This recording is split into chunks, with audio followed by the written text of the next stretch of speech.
and welcome to Salaam, Shalom, Report on Palestine, Israel. I'm Mark Hage. This show is a production of Vermonters for Justice in Palestine.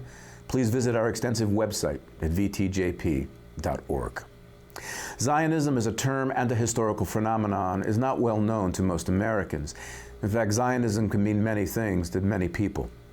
For our purposes, though, Zionism is a Jewish nationalist movement. It has its origins in the late 19th century, and it had one overriding objective: to colonize Arab Palestine and to create an all-majority Jewish state in that land. Early Zionists believed that the only way Jews and Jewish culture could be protected, even saved from anti-Semitic violence, pogroms, and persecution, is if the Jewish people worldwide had their own state. Well, that state, Israel, came into existence in 1948, and it was built, literally, through war and ethnic cleansing on the ruins of Arab Palestine. Today, many critics of Israel's occupation, its settlement policies, its anti-Arab laws and regulations express their opposition not only to those phenomena, but also to Zionism itself. Supporters of Israel say, wait a minute, you cannot be opposed to Zionism without being anti-Semitic. But is that truly the case? Well, the international forum Intelligence Squared put a motion before two teams of debaters on June 17th this year. The resolution: anti-Zionism is anti-Semitism. It let the audience hear the arguments and then vote on the motion. The four debaters were as follows. Melanie Phillips, she's a journalist and broadcaster and author who makes her home in Great Britain. She writes a weekly column for The Times, and also she writes for the Jerusalem Post, the Jewish Chronicle, and the Jewish News Syndicate. Her partner, Einat Wolf, is a former Israeli politician and member of the Israeli Knesset for the Labor Party. She's also a fellow adjunct with the Washington Near East Policy Institute. On the other side, Mehdi Hassan, also a journalist and a broadcaster. He works for Al Jazeera, The Intercept, and The New Statesman. And Ilan Pappé, one of Israel's most distinguished historians and an anti-Zionist and anti-occupation activist. He's the author of many books, including The Ethnic Cleansing of Palestine and 10 Myths About Israel. Here now are these four debaters, moderated by Carrie Gracie of the BBC.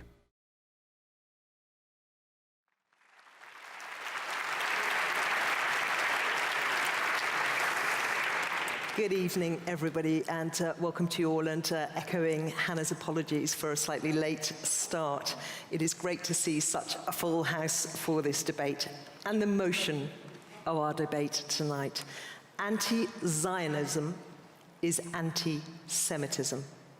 Anti-Zionism is anti-Semitism. There is so much meaning packed into those words. Meaning which stretches down the centuries and meaning which reaches into the lives of millions of people today. Anti-Zionism, anti-Semitism, these terms are very fraught. Anti-Zionism, often defined as opposition to the existence of a state, of a Jewish state in the territory defined as the historic land of Israel or Palestine. I'll repeat that. Often defined as opposition to the existence of a Jewish state in the territory defined as the historic land of Israel or Palestine. Anti-Semitism, most often defined as hostility, prejudice, or discrimination against Jews. Now, surveys suggest that Israel is one of the most disliked nations in the world, along with Iran and North Korea. But how much of this is driven by policies of the Israeli state, and how much is a cover for age-old hatred of the Jews? These are the questions we will examine this evening. So let's go to our first speaker for the motion, Melanie Phillips, who is a journalist, broadcaster, and author. She has a weekly column in the Times newspaper. She writes for the Jerusalem Post and Jewish Chronicle. Melanie, the floor is yours.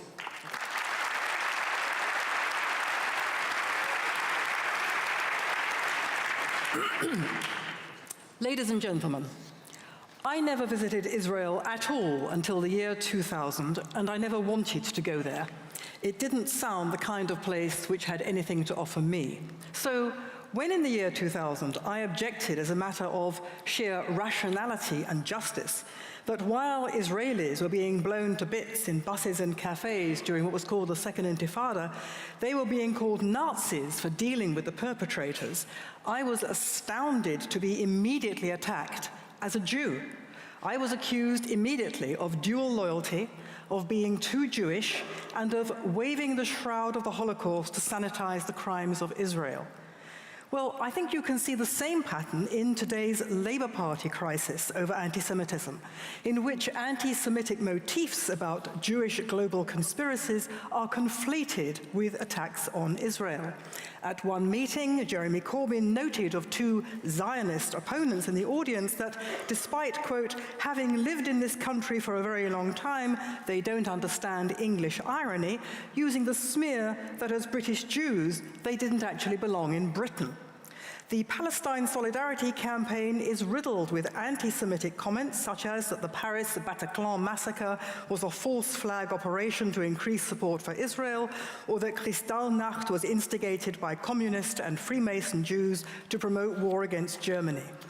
Today, a German neo-Nazi group has linked to the BDS movement, noting with approval its efforts to isolate the Zionist aggressor state in defense of the rights of Palestinian people. The language of BDS and the far right is interchangeable. Those who say anti-Zionism is not anti-Semitism would have us believe that all this is simply a coincidence. I say it is not, and that anti-Zionism is weaponizing anti-Semitism, and this is why. Let's define, first of all, what we're talking about. What is Zionism? Nothing more or less than the self-determination of the Jewish people in their ancient homeland of Israel. What is anti-Semitism? A delusional hatred and fear of Jews, Judaism, or the Jewish people. But anti-Semitism is not like other prejudices. It has unique characteristics applied to no other group, people, or cause, such as an obsessional and unhinged narrative based entirely on lies, accusing Jews of crimes of which they are not only innocent but the victims, holding them to standards expected of no one else, depicting them as global conspiracy of unique malice and power. Amazing, anti-Zionism has exactly the same characteristics. Don't get me wrong, criticism of Israel's policies, robust criticism, is entirely legitimate. But anti-Zionism is different. Anti-Zionism demonizes, dehumanizes, and delegitimizes Israel in order to bring about its destruction. You may hear some of this slander this evening. The lie, for example, that Israel is an apartheid state when Israeli Arabs have equal civil and religious rights. The lie of ethnic cleansing when the Arab population in the disputed territories has more than quadrupled since Israel's rebirth in 1948. The lie that the Israelis are willful child killers when they in fact go to unique lengths to avoid killing civilians in their always defensive wars, and when the ratio of civilians to fighters that the Israelis kill is at least 3 or 4 times better than any other country, including Britain. The lie of Israel's human rights violations when it's the only country in the Middle East where Arab Muslims and Christians, women and gays can live in freedom and safety. Fundamentally, anti-Zionism is based on the big lie that the Jews seized and occupied another people's land. But history and law show that's completely untrue. The Jews are the only extant indigenous people of the land.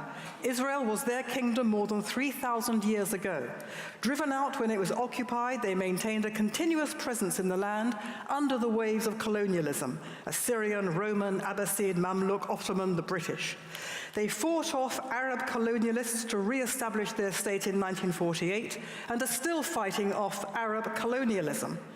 The Palestine Mandate of 1922, which parceled out the former Ottoman Empire, enshrined their right to settle throughout that land, a right that endures unaltered in international law. The law also entitles Israel to hold on to land seized from its attackers, while that land remains the launchpad for attacks, demonstrably true. The Jews are therefore fully entitled to live in both Israel and the disputed territories, even though they have always agreed to share it with those Arabs who lay a claim to it. But the Palestinians have refused to share it and have responded to repeated offers of a state of their own with terrorism and war. Israel is the only place where Jewish peoplehood makes sense. But anti-Zionism singles out the Jewish people alone as having no right to their homeland. Of course, many groups aspire to a homeland, but Israel is not an aspiration.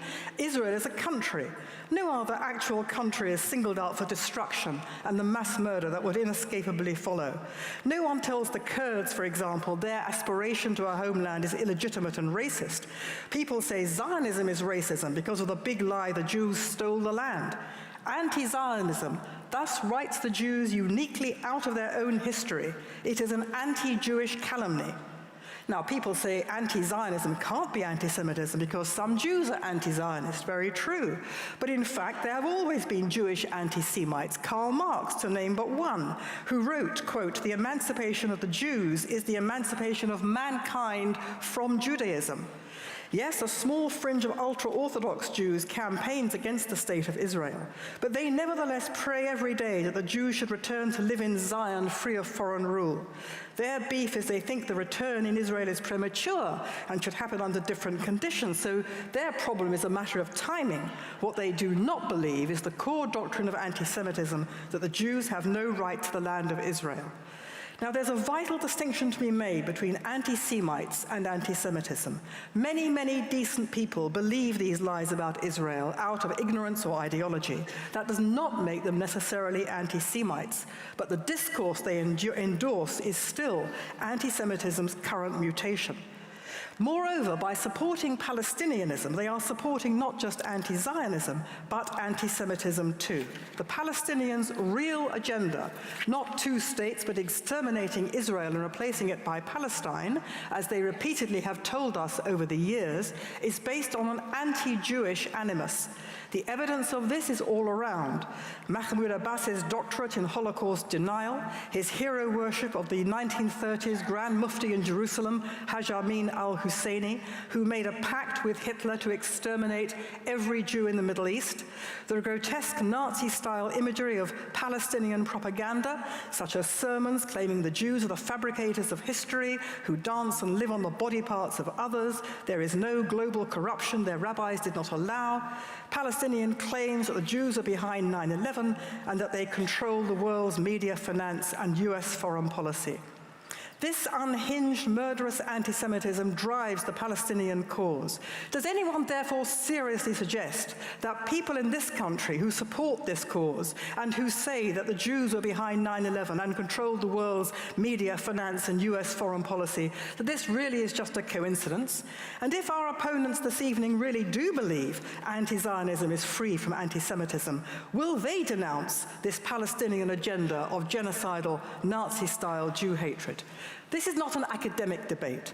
When I grew up in London, anti-Semitism was confined to a few nutters on the fringes who were treated as pariahs, and now it's been legitimized.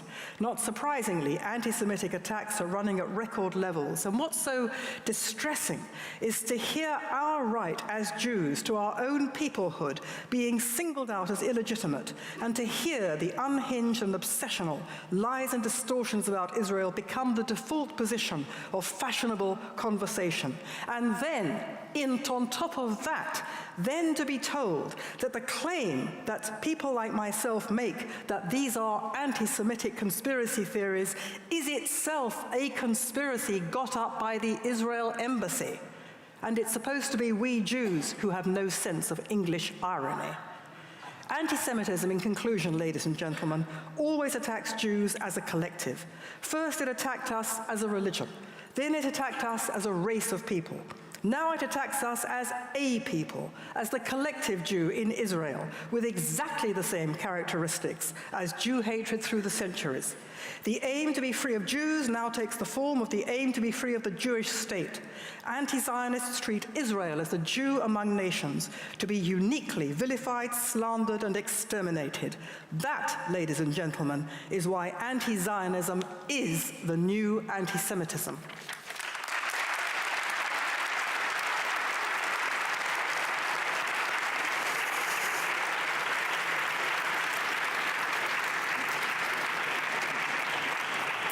Thank you, Melanie.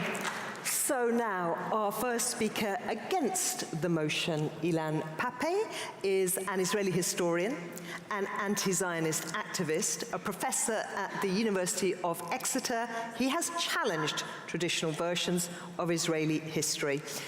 Ilan Pappé, you have the floor for 10 minutes.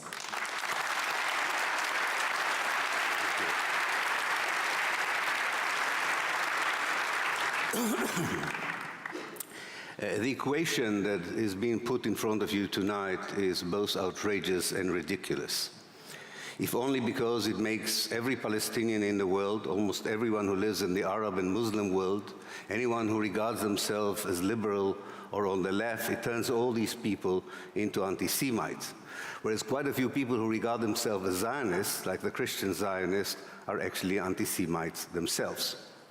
But it is important to challenge it because it was used with some effect to stifle the debate on Palestine in the West. This allegation is used in order to prevent the promotion for positions of power of politicians known for the long-term support for Palestine. By defaming these politicians as anti-Semitic, official Israel and its supporters worldwide hope to bring them down, as in the case of Jeremy Corbyn, or delegitimize them, as in the case of Ilhan Omar in the American Congress. So this is a good opportunity and an appropriate venue to say loud and clear that if you are against Zionism, or if you define yourself as I do and anti-Zionist, you are not anti-Semite, or in my case, a self-hating Jew, which my doctors told me is an incurable disease and I would have to live with for the rest of my life. I will make 5 points, one long one and 4 or 5 short ones. Anti-Semitism is an old, ugly attitude that demonizes Jews because of who they are and led in the past to horrendous policies of discrimination and genocide. It still prevails today, and despite the passing of years, it's basically not changed much. Its origins are deeply rooted in the Christian faith and were adopted in more recent years by right-wing supremacists and some extreme Islamic groups. Anti-Zionism, on the other hand, is a new phenomenon, as is Zionism, and dates back to the 1820s, when, as you know, Zionism began as a Christian project before it was a Jewish project. And then it was part of an internal debate within evangelical Christianity. Anti-Zionism then was a moral position against romantic nationalism and Christian fundamentalism that today we call Christian Zionism. Christian Zionism is an evangelical belief that the return of the Jews to Palestine would precipitate the second coming of the Messiah, the resurrection of the dead, and the conversion of the Jews to Christianity or their barbecuing in hell. Now, these barbecuing Christians, who are very important, are anti-Semites who want to get rid of all the Jews they don't like and get in return the only Jew they want, Jesus Christ. It's a double bill. They are today the most important base of President Trump and his ilk, and they are the most important Zionists in the US, providing immunity for Israeli policies on the ground. When Jewish activists and intellectuals adopted Zionism in response to anti-Semitism in the late 19th century, their antagonists were mainly other Jews. They were either Orthodox Jews who saw a premature return to Palestine as tampering with the will of God, and regarded as a heresy the substitution of rich monotheistic religion with the ideologically poor modern idea of romantic nationalism. So they were definitely not anti-Semites. Other Jews believed that supporting universal ideologies such as liberalism or socialism would be the answer, and if they had to move geographically from anti-Semitic environments, they preferred to go somewhere else, mainly to the US, but not only to the US. They were also not anti-Semites. When Zionism became a settler colonial movement on the ground with the building of Jewish colonies in late Ottoman Palestine and during the British Mandate, the Palestinian national movement perceived Zionism as an existential threat to the indigenous people of Palestine. A fear that turned to be valid, as transpired with the 1948 ethnic cleansing of the people of Palestine during the Nakba. Opposing the Jewish settlers and their plans for the Palestinians' homeland was not anti-Semitic, but anti-colonialist, very much as the Algerians objected to the colonization of Algeria. A small group of the Jewish settlers became anti-Zionist themselves when they consented to live within Arab Palestine as guests, but not as colonizer, as was advocated to them by Mahatma Gandhi in the 1930s, And because of that position, he was never honored with a street named after him in Israel, not even a small pathway or a staircase.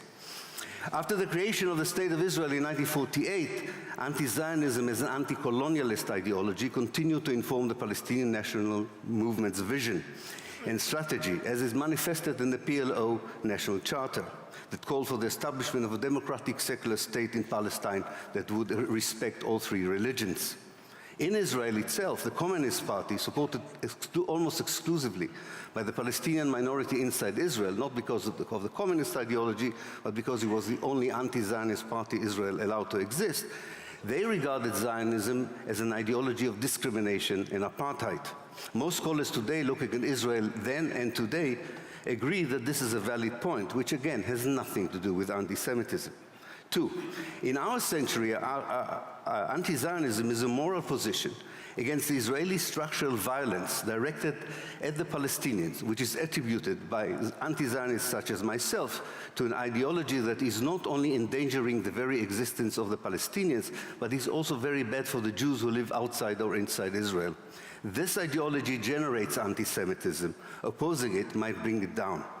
In our century, anti-Zionism is a scholarly position, a moral stance, and a vision for the future. As a scholarly position, it frames Zionism as settler colonialism, similar to European settlers movement who went to the Americas, South Africa, and Australia, encountering indigenous people and removing them in order to create new homelands for themselves. It's a moral stance that rejects an ideology that imposes an apartheid system inside Israel, a military occupation in the West Bank, and siege on the Gaza ghetto. It's a vision for the future of a democratic state for all, by restoring justice to the land, by respecting United Nations Resolution 194, calling for the unconditional return of the Palestinian refugees expelled in 1948 and since the Nakba. This may be a utopian view, but it's not an anti-Zionist one. Anti-Semitic one. Three, for those who claim that anti-Zionism is a refusal to recognize the right of Israel to exist, we should say that states do not exist by right. They are founded by historical processes, and they become a fait accompli. The debate is about the nature of the state and the regime. We are all entitled to wish for and work for a better, more just, and egalitarian state for everyone who lives in Israel and Palestine, and for those who were expelled from there. Four, in 1975, a vast majority of the United Nations member states defined Zionism as a form of racism and racial discrimination. It was passed with the same majority that passed the 1947 resolution recognizing Israel. The difference was that in 1947, the colonized world was not represented in the United Nations. In 1975, it was. But it was still trying to find its way in the post-colonial world. The Third World's discourse equated Zionism with continued colonialism. Alas, neoliberalism, corruption, and post-colonial political system, corruption in the post-colonial political system, and aggressive American imperialism have casted to the sideways of history this impulse and energy. But at its height and within it, anti-Zionism was part of the wish of the colonized people to build a better and more just world. Again, nothing to do with anti-Semitism. When the 1975 resolution was revoked in 1991, the debate on Zionism entered a new phase, its present phase. After the horrific events in 9/11 and the so-called war and terror, the Israeli Hasbara invented the threat of a new anti-Semitism. This was the only way to repel the moral outrage people around the world felt towards the policies of incremental genocide in the Gaza Strip and the brutal oppression of the West Bank. If you voiced criticism against these policies, you were depicted as a new anti-Semite, and the Israeli academia was recruited to provide scholarly scaffolding for such an accusation. The Western elites bought or were intimidated into buying this false allegation. But the civil society, and in particular the younger generation, reject with disgust this attempt to silence them. They know enough to call the bluff and understand the full meaning of solidarity with the Palestinians. They demonstrate in the streets, in their campuses, and join the Palestinians on the ground at a personal cost to show how outrageous it is to call the pure struggle for justice anti-Semitic. If you are an anti-Zionist today, you are not only standing firmly on a sound moral base in condemning this ideology that generates all these crimes, you are also expressing your disgust at the hypocrisy of your government, mainstream media, and academia. We will not be silenced by false accusation of anti-Semitism, and neither should the British Labour Party be intimidated by cynical media without a moral backbone or sinister legislation efforts utilizing a justified struggle against terror in order to provide immunity to Palestine's colonizers and oppressors. Finally, the Labour Party is responsible in many ways for the debate we have today. We all know that the so-called revelation of institutional racism, institutional anti-Semitism in the Labour Party began not on the day that Corbyn was elected as a leader, but after 2 attempts to depose him and failed. Then suddenly the campaign emerged. I know the force of this campaign of intimidation. I face it myself. It is ugly, unfair, and destabilizing. But a proud party with a historical role of defeating fascism in this country in the 1930s should not so easily succumb to false allegation of anti-Semitism.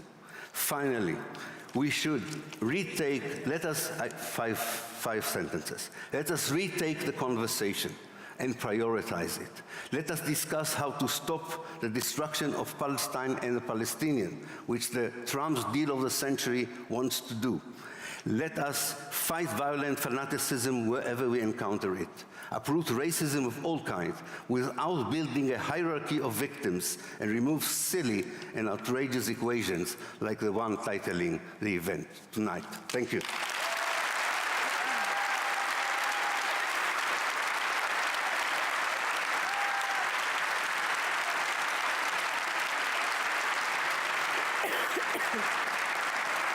Thank you, Ilan.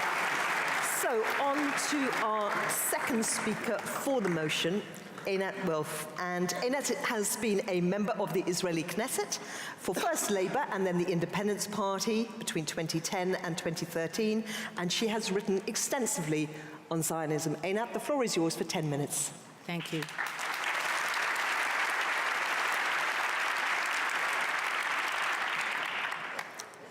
So, we seem to all agree that anti-Semitism is bad. Of course, educated, knowledgeable people are unlikely to be seduced by it because we know where it leads: Nazism, Auschwitz, and the gas chambers. But anti-Zionism does not appear to be in the same category. It appears to be good. We heard here that it is about supporting Palestinians, about fighting for human rights. Educated, knowledgeable, well-meaning people might support it. But the anti-Semitism we all acknowledge as bad, when it started, looked nothing like where it led. In fact, when you compare the beginnings of anti-Semitism with anti-Zionism, the similarities are striking. Anti-Semitism began by creating a new collective designation for the same people, which rendered them different. In secular 19th century Europe, it was no longer Jews, but Semites, and it never was intended to mean anything but Jews. In the Soviet Union, who claimed to not notice different religions and peoples, Jews were designated as Zionists. And today, in the West, in the UK, Zionists, Zios. The designation is then described as having essential, immutable, loathsome qualities. In Christian Europe, we were Christ killers. To the Nazis, we were an impure race. To the Soviets, we were capitalists and imperialists. And today, the State of Israel is the ultimate violator of human rights. It is described as born in sin. It is guilty by its very nature of the crimes of racism, apartheid, ethnic cleansing, Nazism, genocide. The designation of the group and ascribing of essential evil qualities is always given the aura of rationality and respectability by relying on the greatest source of authority of a given era: religion in pre-modern times, science in the modern era, human rights in our own. The aura of the greatest authority is necessary because the collective transformation of the Jews into a loathsome other requires that one be willing to twist reality, if not outright ignore it. It is only by appealing to the authority of religious doctrine that all Jews living in the 12th century could be collectively designated as the killers of Christ over 1,000 years earlier. It is only by appealing to the authority of a perverted science that the very Jews who contributed to European society could suddenly be considered as endangering its racial purity. And it is only by appealing to a perverted version of human rights that Zionism and Israel could be designated as its greatest violators. It is only by perverting the idea of human rights that those who were actually ethnically cleansed from every part of the Arab world could be accused of ethnic cleansing. It is only through this sort of perversion that the people who repeatedly said yes to partitioning the land into a Jewish state and a Palestinian state could be described as those who stand in the way of a two-state solution.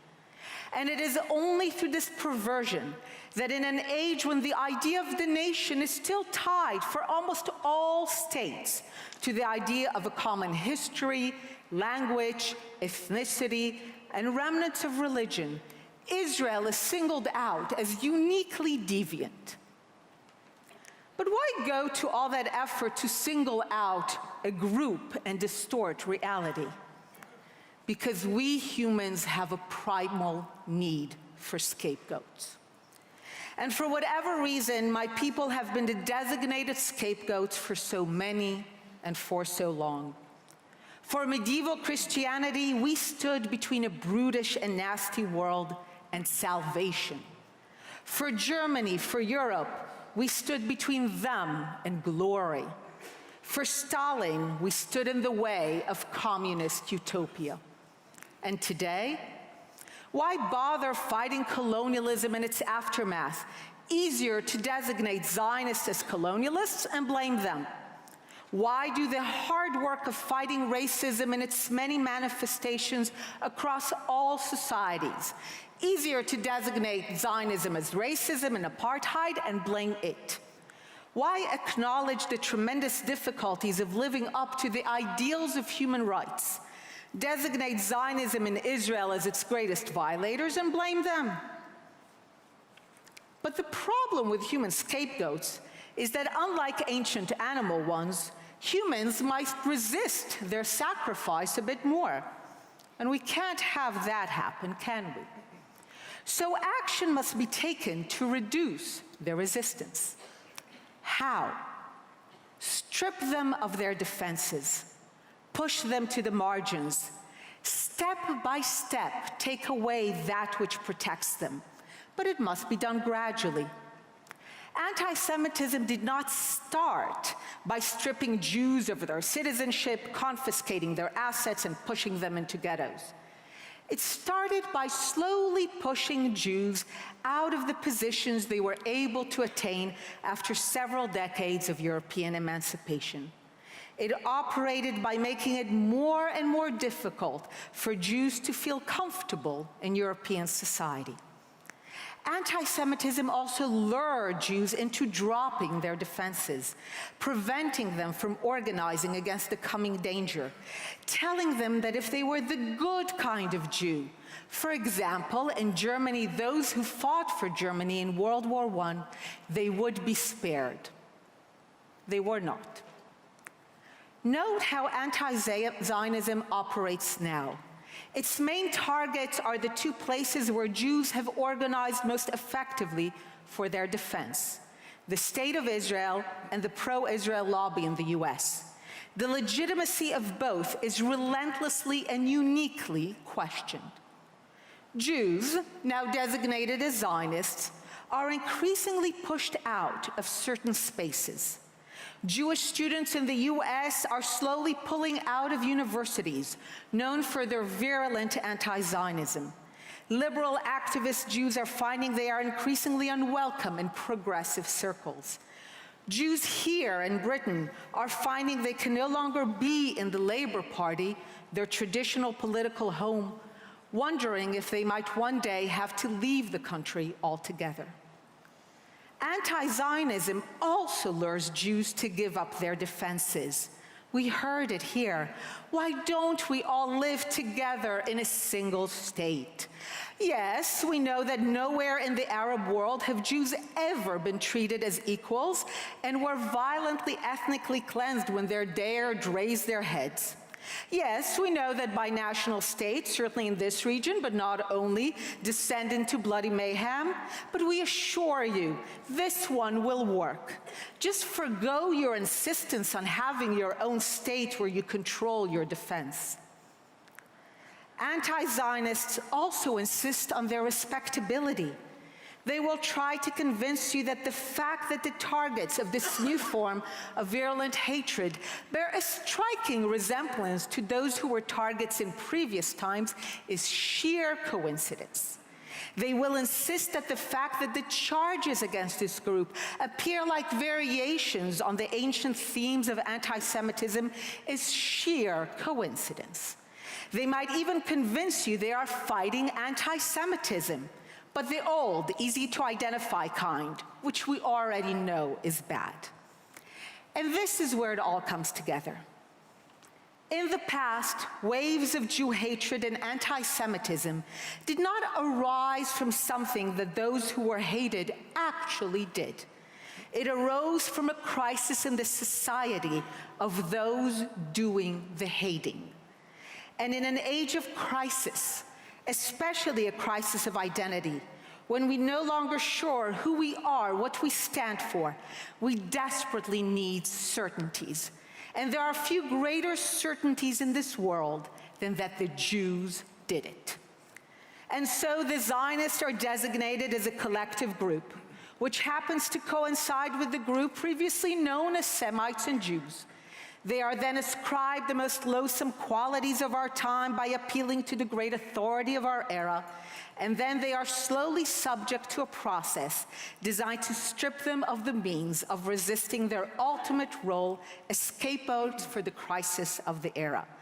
And when that process would be complete, the scapegoat could finally be sacrificed in the vain hope that in doing so a better world would emerge. It never does. And this is why the topic of this debate is not just another topic. It raises the very specter that we might be a society on the precipice, which is why we are here today, in the hope that some of you will see the deep, insidious undercurrents, so that this time we will not have to wait to see where anti-Zionism leads, and only then look back in hindsight and say, ah, yes, that rising wave of anti-Zionism was indeed the new form of anti-Semitism.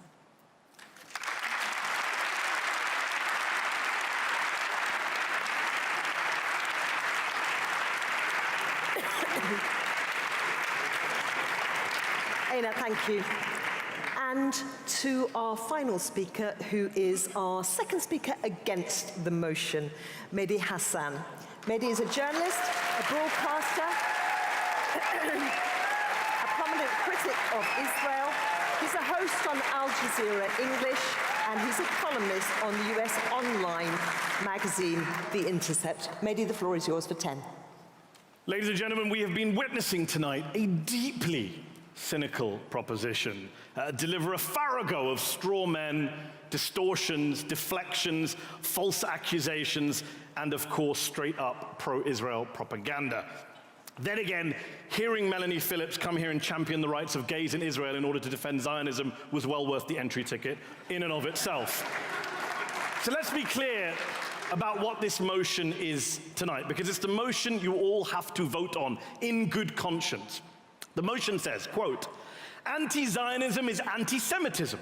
It doesn't say some anti-Zionists are anti-Semites, which is true. It doesn't say anti-Zionism can sometimes turn into anti-Semitism, which is true.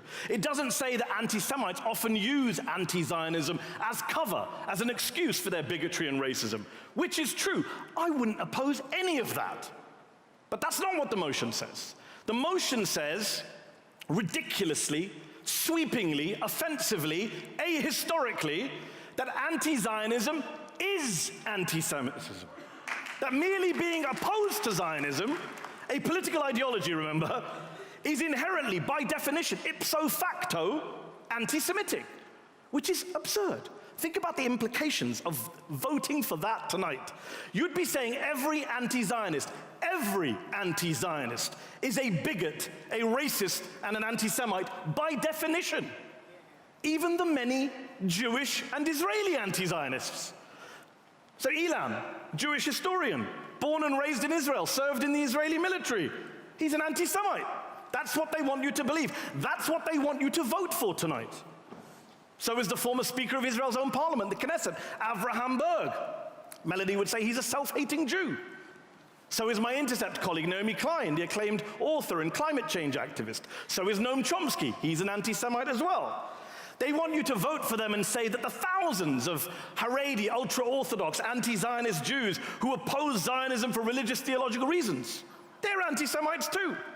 That's what they want. That is what they are asking you to vote for tonight. It's absurd and it's ahistorical. Don't take my word for it. Listen to the 35 top Israeli Jewish scholars and academics, historians of the Holocaust, who came together just a few months ago and published an open letter in which they wrote, and I quote, "Many victims of the Holocaust opposed Zionism. On the other hand, many anti-Semites supported Zionism. It is nonsensical and inappropriate to identify anti-Zionism with anti-Semitism." End quote. Are they anti-Semites too? Really? All 35 of them? By the way, in terms of the history they refer to in their letter, it is an undeniable, indisputable fact that many, many European anti-Semites, as Ilan alluded to, did support Zionism at the outset. They did embrace the founder of Zionism, Theodor Herzl, because for their own selfish racist reasons, they shared his goal of treating Jews as a foreign, separate nation and getting them out of Europe. Take British Foreign Secretary Arthur Balfour, author of the 1917 Balfour Declaration, in favor of Zionism. Balfour dismissed Jews as, quote, an alien and hostile people. He sponsored legislation to keep Jewish refugees out of the UK. The only Jewish member of the cabinet at that time, Sir Edwin Samuel Montagu, opposed the Balfour Declaration and called Zionism a mischievous political creed. Yet apparently, according to the proposition tonight, Montagu's the anti-Semite and Balfour isn't. That's the madness that you're going to vote for tonight. This motion is not just ahistorical, not just absurd, not just offensive. It's a distraction. It's a dangerous distraction from the very real and murderous anti-Semitism that is on the rise, and that comes not from the left, not from anti-Zionists, not from the BDS movement, as Melanie would have you believe, but from a resurgent far right. In Germany, according to official figures, in 2017, 9 out of 10 anti-Semitic hate crimes were carried out by far right or neo-Nazi groups. I live in the US, 2 synagogue attacks in the space of 6 months, 12 innocent Jewish worshippers murdered in cold blood by far right white nationalists. And yet the proposition tonight, like the Netanyahu government, like the Trump administration, want you to ludicrously believe that the threat to Jews right now, the real rise in the new anti-Semitism, comes from the anti-Zionists, from the BDS movement, from the Palestinians, and not from the murderous far right. When the irony is that Netanyahu, Prime Minister of the world's only Jewish state, has been cozying up to some of the worst anti-Semites on the right, who also happen to be proud Zionists. Let's be clear about that. Many of the most prominent, influential, right-wing anti-Semites today, Donald Trump, Viktor Orban, Steve Bannon, they're not anti-Zionists, they're hard-right, hardcore Zionists and pals of Netanyahu. Let's also just deal with some of the canards we've heard tonight from the proposition. Einat mentioned that it's anti-Semitic to suggest Israel is born in sin. Every black American I know says to me and says to everyone else that the United States was born in sin. Slavery was a sin at the start of the United States. No one accuses them of being anti-white racists or anti-American racists. It's just a statement of historical fact. They say the proposition that when you oppose Zionism, you're denying Jews and no one else a right to self-determination, which is just flat false. Not every nation or ethnic group wants a state, gets a state, has a state. Ask the Kurds, ask the Catalans, ask the Scots. There are more than 5,000 ethnic groups in the world today, but only 193 member states at the United Nations. Take the Druze, an Arab ethnic minority group. 100,000 or so live in Israel. Do they have a right to self-determination? If they create a Druze state inside of Israel, is Einat okay with that? If Einat says, no, you can't have a Druze state, is she racist towards the Druze? National self-determination doesn't always correspond with statehood. Melanie says, it's not racist for the Kurds to aspire to statehood. She's right, it's not. But the flip side of that is true as well. The British government, the American government, most of the EU governments do not support Kurdish statehood. Does that mean the British government, all of us, are racist towards the Kurds? People have legitimate debates about where state lines should be drawn, which states should be created, how those states exist. It's not racism or bigotry to have that legitimate debate. It can be, but it's not by definition. The issue is not whether Jews deserve a homeland or have a historic connection to the land of Palestine. Of course they do. The issue is whether those historic and religious claims justify creating and expanding a Jewish majority state in which one ethnic group is privileged over another, while another group is permanently disenfranchised, dispossessed, and subjected to endless military occupation. That's what we're here to oppose tonight. Nothing more, nothing less. And has the proposition even stopped to ask what it means to say to that oppressed group, the Palestinian people, to say to them that you're either a Zionist, you either subscribe to the ideology of your oppressor, or you're a racist? What kind of choice is that?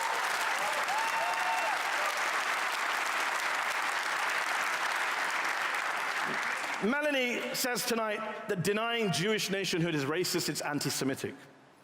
And yet she has no issue erasing the Palestinian people from the face of the planet.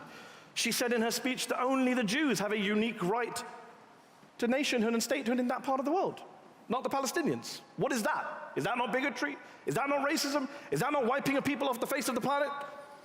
But this is what you'll be voting for tonight if you vote for the proposition. This is what the Israeli, pro-Israeli argument has always been, to silence the Palestinians, to silence their opposition to occupation, to silence their resistance as Palestinian citizens living inside of Israel, to a nationalistic ideology which treats them like second-class citizens, which denies them many of the rights and privileges of the majority. And one thing I want to make clear to you tonight, you don't have to be an anti-Zionist to vote with me and Ilan tonight. You don't even have to be a critic of Israel. You can be the biggest supporter of Israel in the world and vote with the opposition. All you have to be is someone who recognizes that it is an egregious smear, a naked slur, to claim, to label those of us, Jews and non-Jews alike, who oppose a political ideology in good faith because we think it's unjust, iniquitous, oppressive, to label us as anti-Semites for holding that political view.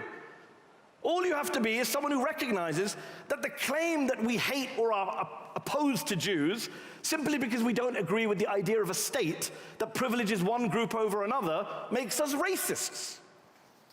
So let me repeat, to be clear, tonight's debate is not about Israel per se. It's not about whether you support or oppose Israel or the occupation. It's about whether you believe the proposition have made the case that those of us who oppose Israel in its current form, who oppose the political ideology underpinning it, that we're racists.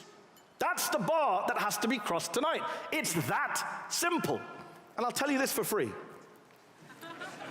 Those of us who value our free speech, who don't want to see anti-Semitism cynically weaponized by supporters of Israel, who oppose that ideology of Zionism in good faith with good reason, we will not go quietly into the night. We will not be silenced. We will not be bullied. We will not be cowed. We will not be smeared. So, ladies and gentlemen, stand with us against this unjust, inaccurate, irresponsible, dishonest, ludicrous, simplistic, sweeping motion which conflates Judaism, a great and ancient religion, with Zionism, a very modern political ideology, and in doing so risks emptying anti-Semitism of all meaning. Ladies and gentlemen, stand with us tonight. Oppose this awful motion.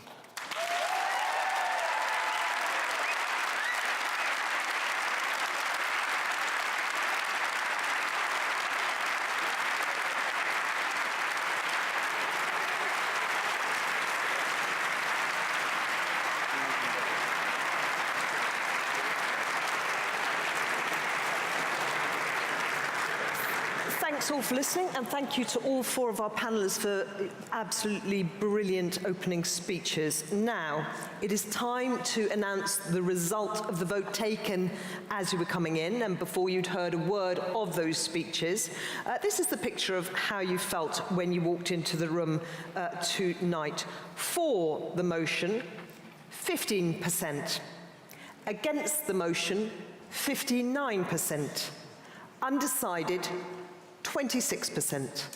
So I'll repeat that. The motion, obviously, anti-Zionism is anti-Semitism. For that motion, 15%. Against, 59%. Undecided, 26%. Now, we're going to move on and have some discussion with the panelists. I'm going to sit back a fraction so that they can actually see each other and engage a bit. And I want to come back to Melanie, because we haven't heard from her for a while. And we'll just do a couple of questions up here, and then we're going to throw it open to all of you on the floor. So, Melanie, why don't you deal with this charge from the other side that you're attempting to silence a moral position? Well, Mehdi says that we've produced straw men. I find it a surreal experience having listened to him, because he misrepresented everything that I had said. He went on and on about how you have to vote with him because we, i.e. I, have said that anyone on that side is an anti-Semite and racist. I'm sure you, ladies and gentlemen, heard me say very explicitly that I was certainly not saying that. I draw an extremely important distinction between anti-Semitism and anti-Semites. I said explicitly that by no means everybody who supports anti-Zionism is an anti-Semite. By no means everybody who supports anti-Semitism is an anti-Semite. People support stuff that they believe to be true because they are ignorant, they're ill-informed, they're ideological for a variety of reasons. I can't see into people's souls. I'm sure that Mehdi Hassan and Ilan Pappé are both deeply honorable men. I would not presume to say what is in their minds or what their motivation is. I do not presume to say that people who support anti-Zionism and who would wish to deprive the Jewish people of their right to live in their own homeland are anti-Semites. I am saying something different. I am saying that the discourse is fundamentally anti-Jew. Why? Not because Israel, the Jews alone are entitled to a state in the land of Israel. Again, Mehdi says, I said that. I certainly did not say that. You, ladies and gentlemen, will have heard me say explicitly and in terms that the Israelis have always agreed to share the land with the Palestinians. Right, so they have been offered a state of their own in 1936, in 1947, and on repeated occasions in the 2000s, and their response has been to the offer of a state of their own, living in peace and harmony alongside the Jews of Israel. Their response has been terrorism and war. I would dearly love to see that happen, a state of the Palestinian Arabs living side by side. I don't think it's going to happen, but that's another story. But it is simply a wicked lie to sit here and grotesquely reverse what I have said. Melanie, okay, we've heard that. Now, Ilan, coming to you.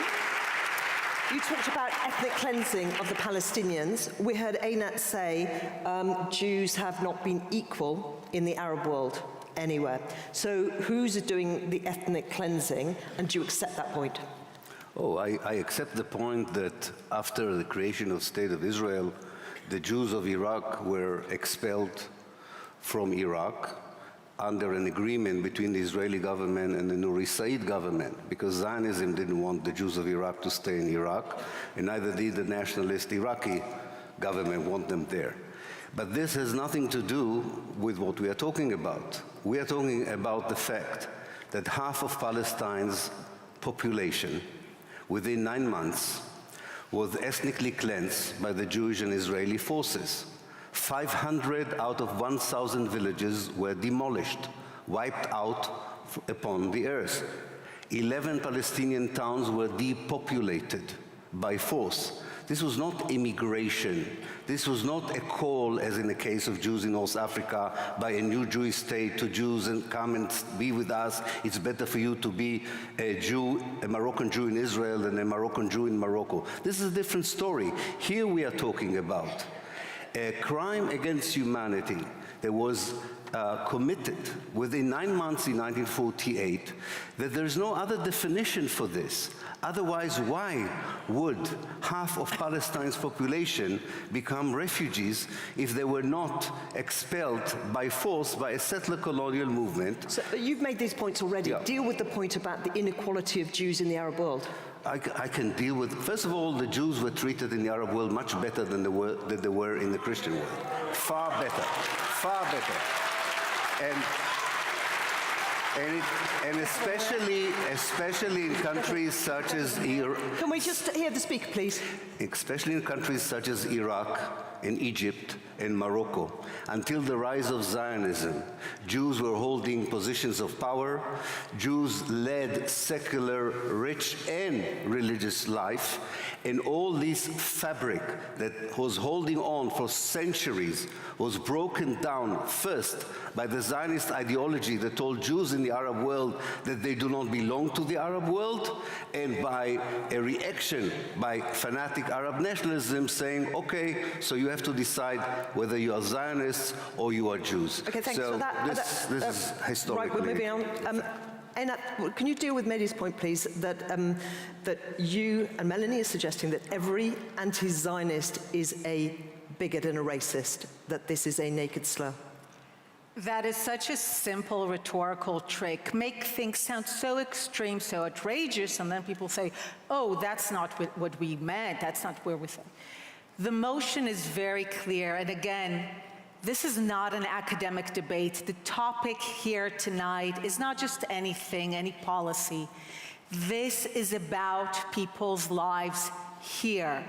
And today, in effect, in the UK, in the West, anti-Zionism has become the respectable, shiny way of being anti-Semitic, because we already have. And the reason that people want to separate the two is because they need the cover of respectability to continue to gain adherence. If you knew it was anti-Zionism, you would reject it, because anti-Semitism, you would reject it because you would know where it leads. But as long as it's presented to you as something rational, and remember, anti-Semitism in the beginning also appeared rational. It was also supported by elites. It thrived on universities. Nobody thought it would lead where it led, because that's how it gained adherence, by people thinking that it was different, that it was new. And this is what we're seeing. We're seeing a concerted effort to maintain the respectability of that position so that the process of dropping our defenses can continue. Thanks for that. And Mehdi, one for you. Can you just deal with Melanie's point, the distinction between anti-Semite and anti-Semitism, the suggestion that there's a discourse that is fundamentally anti-Jew? I can't deal with it. You'd have to ask Melanie to deal with it, because it makes no sense to me. The idea that you can say, I'm sorry, when we talk about academics and real life, let's get away from university halls, with respect, Ilan. The idea that you say, let's all vote tonight that anti-Zionism is anti-Semitism, and then I say I'm an anti-Zionist, and you say, but you're not an anti-Semite. That makes no sense. Capitalism is something you say you're a capitalist. I mean, this is pedantry to try and pretend that you can go after the ideology, but not the people who identify with that ideology. It's absurd to say that. By the way, Einat mentioned that it's a rhetorical trick to do that, which is a nice line, but then she literally in the next sentence went on and said, unless my ears are deceiving me, anti-Zionism has become a respectable, shiny way of being an anti-Semite. So I'm an anti-Semite who's using anti-Zionism in a respectable, shiny way. Why not just come out and say it? I don't know why you're hiding it. Call me an anti-Semite. Am I an anti-Semite? Because I say I'm an anti-Zionist. I know you're not, Melanie. Are all the Palestinians anti-Semites? Because they're all anti-Zionists. Just say it. Be brave. Be brave. Say it. Before the debate you just saw, Carrie Gracie surveyed the audience on the motion, anti-Zionism is anti-Semitism. So before the audience heard the arguments, 15% supported the motion, 59% were opposed, and 16% were undecided.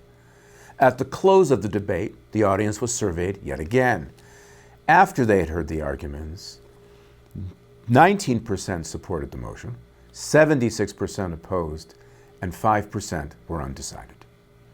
That's our program. As always, thank you for watching. I'm Mark Hage. Our technical producer is Jerome Lapani. And until our next edition, Salaam, Shalom.